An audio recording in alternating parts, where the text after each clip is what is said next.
Hello friends, आप लोग कैसे हैं? उम्मीद है कि आप लोग अच्छे होंगे। ओके, तो आपका पेट का फॉर्म 14/5/2025 से भरा जाएगा, यानी कल से भरा जाएगा। ठीक है, तो पेट का फॉर्म भरने के लिए आपके पास क्या क्या डॉक्यूमेंट्स होने चाहिए, ये वीडियो मैं उसी आधार पर बना रहा हूँ। यदि आपको वीडियो पसंद आए तो आप चैनल को सब्सक्राइब जरूर करिएगा। तो चलिए हम लोग स्टार्ट करते हैं, क्या क्या डॉक्यूमेंट्स हमारे पास होना चाहिए। Valid ID proof.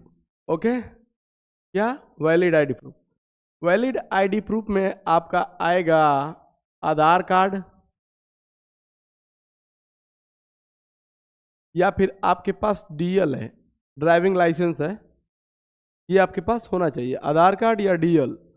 देखिए, कहने को आईडी प्रूफ तो बहुत होता है, बैंक का पासबुक भी एड्रेस प्रूफ और आईडी कार्ड का काम करता है, और वोटर आईडी कार्ड,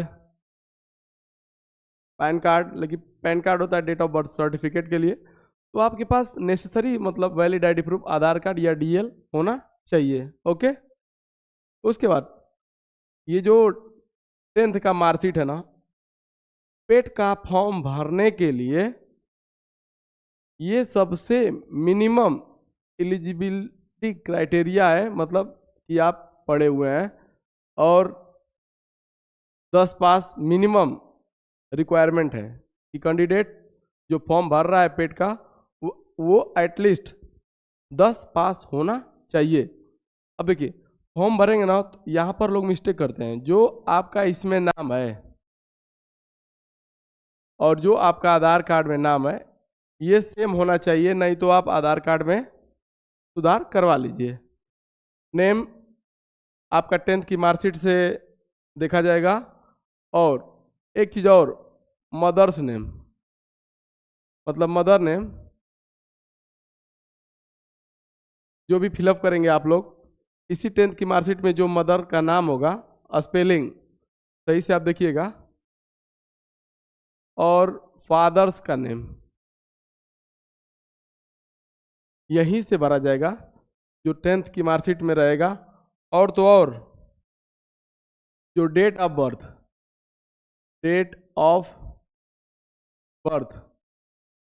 10th की मार्कशीट से ही भरी जाएगी। ओके, रोल नंबर वगैरह मांगेगा तो यहीं से आपका भरा जाएगा।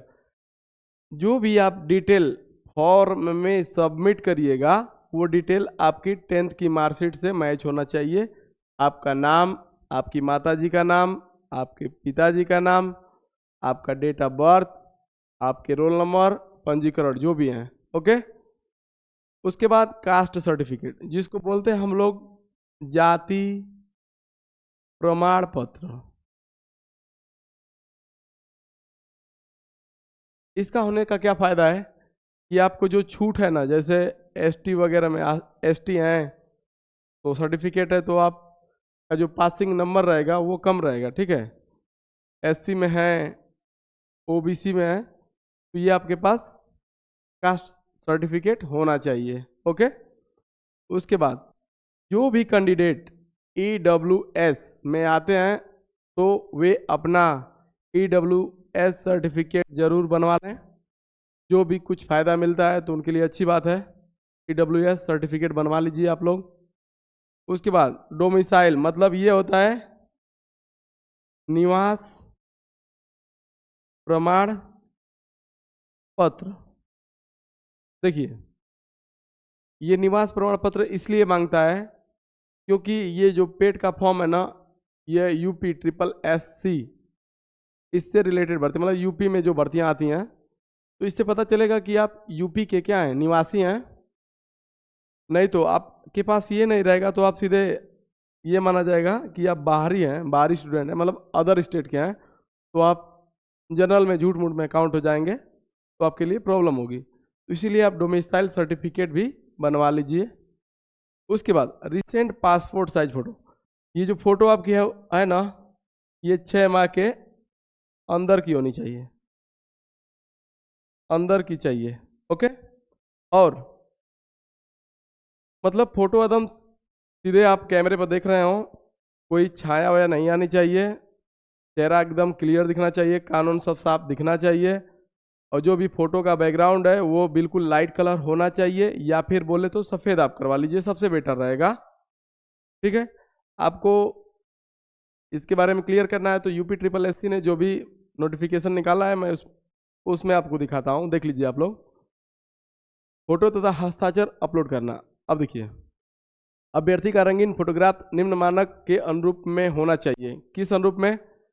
चेहरे की छवि स्पष्ट दिखाई देनी चाहिए, चेहरा साफ दिखाई देना चाहिए, चेहरे पर अत्यधिक चमक या छाया नहीं होनी चाहिए। जिसे भी आप फोटो बनवा रहे हो बहुत ज़्यादा मतलब लाइट मत उसमें डलवा दीजिएगा, और किसी प्रकार की कोई छाया नहीं होनी चाहिए। ठुड्डी से शिखर तक, मतलब यहाँ दाढ़ से और यहाँ तक आपका चेहरा, कान तक, ये सब क्लियर दिखना चाहिए। चेहरे के दोनों किनारे साफ दिखने चाहिए, मतलब ये सब साफ आपका दिखना चाहिए। चश्मा पहनने की स्थिति में आंखें साफ दिखाई देनी चाहिए और शीशा रंगीन नहीं होना चाहिए। यदि आप चश्मा लगाते हैं तो उस कंडीशन में जो मतलब शीशा होना चाहिए वो पूरा ट्रांसपेरेंट होना चाहिए, कोई डे नाइट वाला चश्मा नहीं होना चाहिए कि कैमरा फोटो खींचे तो आपकी आंखें क्लियर दिखनी चाहिए। ओके, अभिव्यक्ति। और देखिए, आपको ये बात पता है कि फोटो खिंचवाते समय अपने मुंह को बंद रखें, आंखों को खुला रखें, यही बात इसमें लिखा रहा है। अभिव्यक्ति तटस्थ हो, आंखें खुली मुंह बंद। सफेद या हल्के रंग की सादी पृष्ठभूमि आवश्यक है। यहाँ पर बोल दिया है कि बैकग्राउंड, जो भी फोटो का बैकग्राउंड है, या तो आप उसको व्हाइट करवा लीजिए, या फिर कोई कलर आप करते हैं तो लाइट कलर बिल्कुल डलवाइएगा कि फोटो पे वो कलर प्रभावित ना हो। फोटो का साइज 3.5 सेंटीमीटर से 4.5 सेंटीमीटर का होना चाहिए। ओके, अब फोटो यहाँ पर लिखा है, देख लीजिए कि 6 महीने के भीतर का होना चाहिए। जो भी फोटो आप अपलोड करते हैं वो 6 महीने के भीतर का होना चाहिए।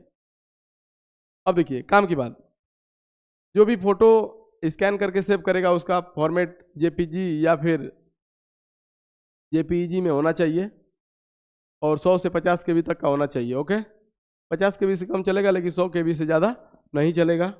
यहाँ पर साफ लिखा है 50 KB से कम और 100 KB से अत्यधिक ना हो, ये बात देख लीजिए। ओके, ये एक बात नोट में है, अभ्यर्थी द्वारा 6 माह के से पूर्व का फोटोग्राफ, गलत फोटोग्राफ और अस्पष्ट फोटोग्राफ तथा त्रुटिपूर्ण हस्ताक्षर की फाइल अपलोड करने की स्थिति में उनका आवेदन पत्र आयोग द्वारा निरस्त किया जा सकता है। तो आप ये गलती ना करें, फोटो पर बहुत ही ज़्यादा फोकस करें। ठीक है, तो ये डॉक्यूमेंट्स आप लोग रेडी करा लीजिए। वैलिड ID प्रूफ, 10th की marksheet, caste certificate, EW certificate, domicile certificate, recent passport size photo. तो ये सब आपके पास है तो आप कल से पेट का फॉर्म भरना शुरू कर दीजिए। ओके, एक बार मैं फिर से आपको बता दूं, पेट का फॉर्म 14 से भरा जाएगा और 17 जून तक भरा जाएगा। ओके, 17 जून 2025 फॉर्म सबमिट करना है आपको